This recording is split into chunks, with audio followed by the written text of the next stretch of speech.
Conseils pour préparer une lettre de recommandation d'emploi solide pour les demandes d'immigration. Dans la plupart des programmes d'immigration économique, votre expérience professionnelle est essentielle pour déterminer votre admissibilité. Qu'il s'agisse d'entrée express ou d'autres programmes de travailleurs qualifiés, les points que vous cumulez pour vos emplois antérieurs déterminent souvent votre admissibilité à un programme d'immigration. C'est pourquoi il est absolument fondamental de prouver correctement votre expérience professionnelle. Et la lettre de référence d'emploi que vous fournissez est l'un des documents clés qu'Immigration, Réfugiés et Citoyenneté Canada, IRCC, utilise pour vérifier vos demandes. Malheureusement, de nombreuses demandes sont refusées parce que les lettres de recommandation ne répondent tout simplement pas aux exigences d'IRCC. Voici quelques conseils pratiques pour vous aider à réussir votre candidature dès la première fois. Allez à ce que vous trouverez sur cette page. Conseil numéro 1. Comprendre l'objectif de la lettre. Conseil numéro 2. Utiliser le papier à en-tête de l'entreprise. Astuce numéro 3. Inclure tous les détails requis. Conseil numéro 4. Aligner les tâches sur le code CNP. Conseil numéro 5. Inclure le bon signataire. Si vous ne parvenez pas à obtenir une lettre d'emploi appropriée. Conseil numéro 1. Comprendre l'objectif de la lettre. La lettre de recommandation n'est pas une lettre de recommandation ni un document d'emploi standard que vous pourriez recevoir à la fin d'un emploi.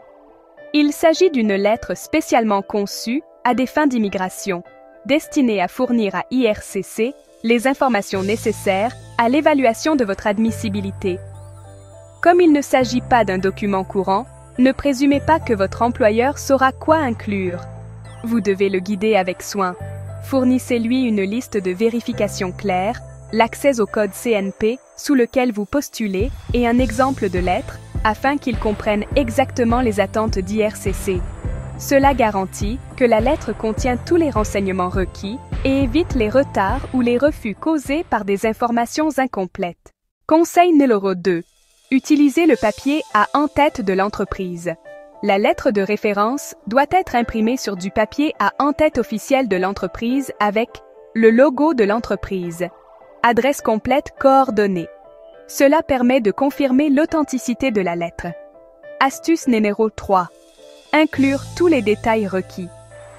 IRCC a des exigences spécifiques quant au contenu de la lettre. Assurez-vous qu'elle comprenne votre nom complet, date d'emploi, titre d'emploi, nombre d'heures travaillées par semaine, pour confirmer le statut à temps plein ou à temps partiel, principales fonctions et responsabilités, salaire annuel et avantages sociaux, le nom, le titre et la signature de votre superviseur ou ceux du responsable des ressources humaines de l'entreprise. Si vous avez occupé plusieurs postes au sein d'une même entreprise, une lettre peut couvrir tous les postes, mais elle doit lister ses détails pour chaque rôle. Conseil numéro 4. Alignez les tâches sur le code CNP. Les tâches décrites dans votre lettre doivent correspondre étroitement au code de la Classification nationale des professions, CNP, correspondant à votre poste. Ne copiez pas et ne collez pas les fonctions du code NOC. Cela soulève des signaux d'alarme majeurs.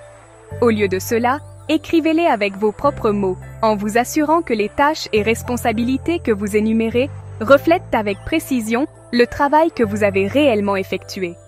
L'objectif est de montrer clairement que l'emploi que vous occupiez correspond au code CNP sous lequel vous réclamez des points, sans donner l'impression que vous avez simplement dupliqué la description officielle. Et n'oubliez pas que l'agent chargé du traitement de votre dossier n'est pas forcément un expert dans tous les secteurs d'activité ou domaines techniques. Vos tâches doivent être décrites dans un langage clair et compréhensible, afin que même une personne non experte en la matière puisse rapidement comprendre ce que vous avez fait. Par exemple, si le NOC indique « développer, écrire, modifier, intégrer et tester du code logiciel » et que vous l'avez fait dans le cadre de votre travail, vous pourriez dire « responsable de la conception et du codage des fonctionnalités du logiciel, des tests des fonctionnalités et de l'intégration des mises à jour pour répondre aux exigences du projet. » Conseil numéro 5. Inclure le bon signataire.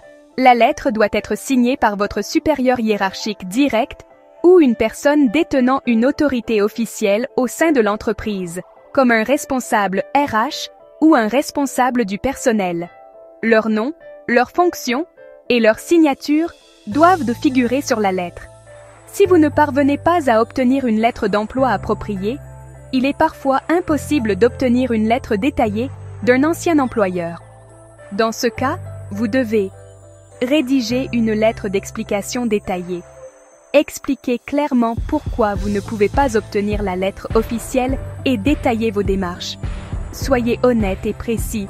Par exemple, si l'entreprise a fermé, si les RH ont refusé ou si les archives n'existent plus. Fournissez la preuve de vos efforts. Si vous avez demandé une lettre et que l'employeur a refusé votre demande, conservez des copies de vos courriels, messages ou réponses écrites comme preuve. Essayez d'autres sources. Si les RH ou la direction refusent, envisagez d'obtenir une lettre d'un collègue attestant de vos fonctions et de votre expérience professionnelle. Bien que ce ne soit pas l'idéal, cela peut néanmoins étayer votre candidature, associée à d'autres documents. Autres documents officiels, soumettez autant de documents alternatifs que possible, tels que bulletins de paie, dossiers fiscaux, contrats de travail, offres d'emploi, évaluation de performance, preuve de promotion, autorisation de travail, relevé d'emploi. Tout autre document permettant de confirmer les détails de votre emploi. L'objectif est de démontrer à IRCC que vous avez déployé tous les efforts raisonnables pour fournir les preuves requises et que vos antécédents professionnels sont authentiques et vérifiables.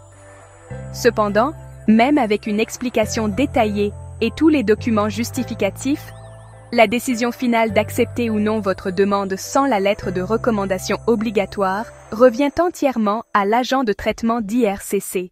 Même si vous pouvez considérer l'exigence initiale en matière de lettre de référence d'emploi comme simple, le diable est vraiment dans les détails, et cela surprend beaucoup de candidats. Ce qui semble être une exigence simple devient rapidement plus complexe lorsqu'on réalise la quantité d'informations exigées par IRCC, tâches, dates, heures travaillées, détails du salaire, etc. C'est pourquoi il est essentiel de rédiger une lettre d'emploi correcte dès le départ et, si ce n'est pas possible, de fournir une lettre explicative complète et tous les documents justificatifs possibles. Plus votre dossier est complet et précis, meilleures sont vos chances d'éviter les refus et les retards. Abonnez-vous à votre chaîne Immigration Facile.